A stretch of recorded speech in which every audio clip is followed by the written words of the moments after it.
गिराया है।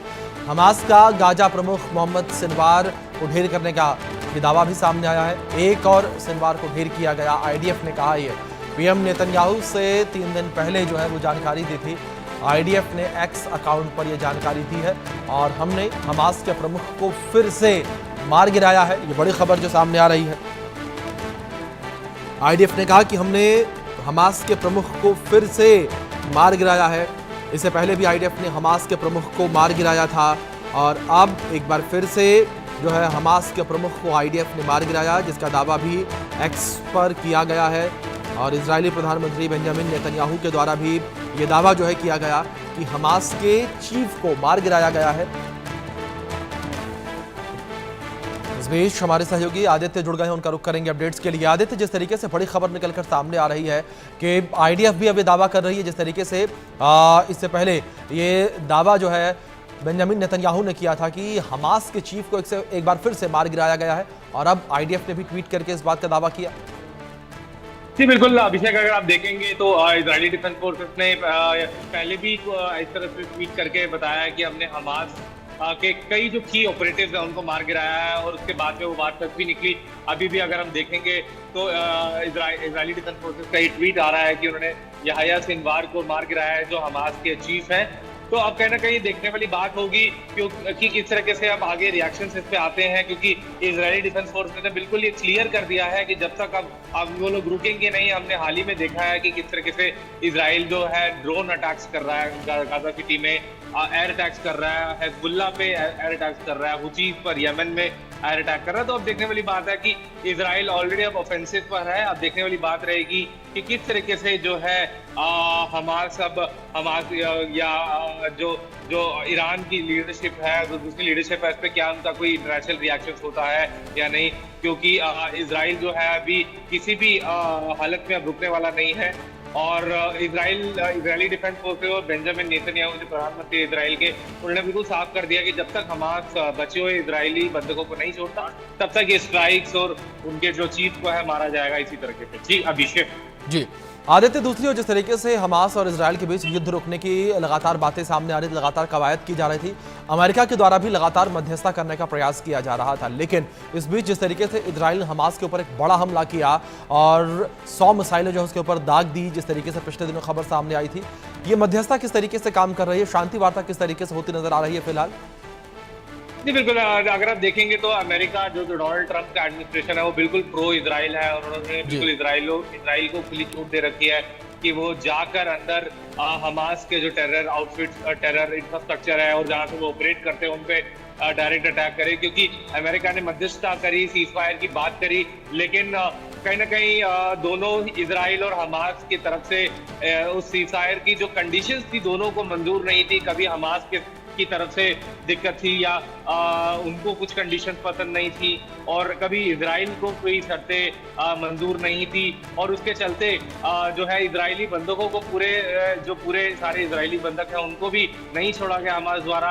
अभी भी वो हमास के कैप्टिविटी में है। तो अब ये एक बहुत ही कॉम्प्लेक्स सिचुएशन है। अगर मध्यस्थता की बात करें तो अमेरिका पूरी तरीके से इजराइल के साथ खड़ा है। जी अभिषेक।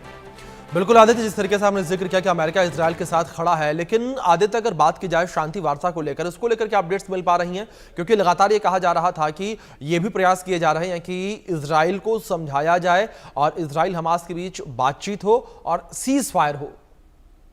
जी बिल्कुल, अमेरिका और सारे जो जितने भी यूरोपियन यूनियन है, यूरोप में जितनी कंट्री हो, सारी इसी जोन में लगी थी कि किसी तरह से इजराइल का ये जो है हमास और इजराइल के बीच में युद्ध रोका जाए।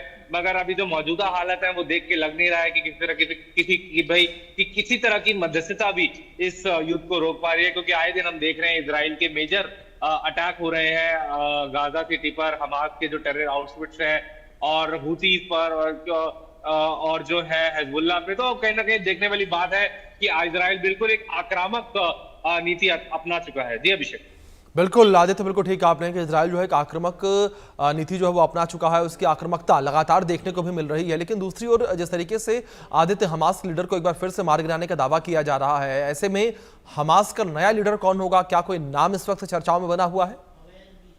जी देखिए, ये इंटरनल बातें हैं। हमास जो है कोवर्टली ऑपरेट करता है। जी। तो जब भी टाइम होता है, उससे पहले अभी ऐसी कुछ बातचीत निकल के नहीं आई है कि कौन जो है नया लीडर रहेगा, लेकिन बात बीच में कहीं ना कहीं गुट में चल रही है। वो ईरान से भी कहीं ना कहीं बात कर रहे होंगे, और दूसरी जो भी इस्लामिक कंट्रीज हैं उनसे भी बातचीत हो रही होगी कि कौन अगला लीडर होगा हमास का, क्योंकि याहिया सिनवार को इजरायली एयर स्ट्राइक में मारा गया है। इजराइल भी जैसे दावा कर रहा है कि उसको मारा गया है। तो अब ये देखने वाली बात रहेगी कि ये इंटरनली किस तरीके से क्या चीजें रहती है, कौन हमास को आगे जाके हेड करेगा, ये देखने वाली बात रहेगी।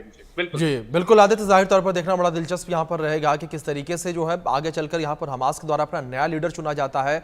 और दूसरी ओर आदित्य, आपसे एक अपडेट यहाँ पर यह भी चाहेंगे इस पूरे मामले पर कि हमास जो है वो इजराइल के ऊपर किस तरीके से जवाबी कार्रवाई कर रहा है, क्योंकि एक बड़ा हमला इजराइल के द्वारा हमास के ऊपर किया गया।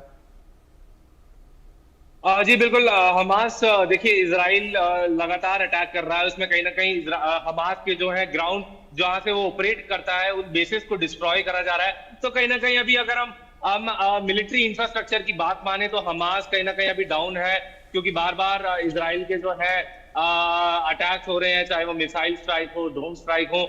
तो इसके चलते कहीं ना कहीं हमास जो है थोड़ा कमजोर होता हुआ नजर आ रहा है, मगर हाँ वो सीक्रेटली ऑपरेट अभी भी कर रहा है गाजा सिटी से। तो अब देखने वाली बात रहेगी विषय कि क्या आगे चल के क्या रणनीति होती है। जी जी बिल्कुल आदित्य, जाहिर तौर पर देखना तो ये बड़ा दिलचस्प रहेगा आगे चलकर क्या रणनीति जो है वो गाजा के द्वारा अपनाई जाती है, किस तरीके से इजराइल का अगला मूव होता है। लेकिन दूसरी ओर आदित्य, एक चीज़ इसमें मैं आपसे और समझना चाहूँगा कि जो आम नागरिक इस बीच जो है वो हैरान परेशान होते नजर आ रहे हैं, उसको लेकर भी यूएन में बात उठ चुकी है।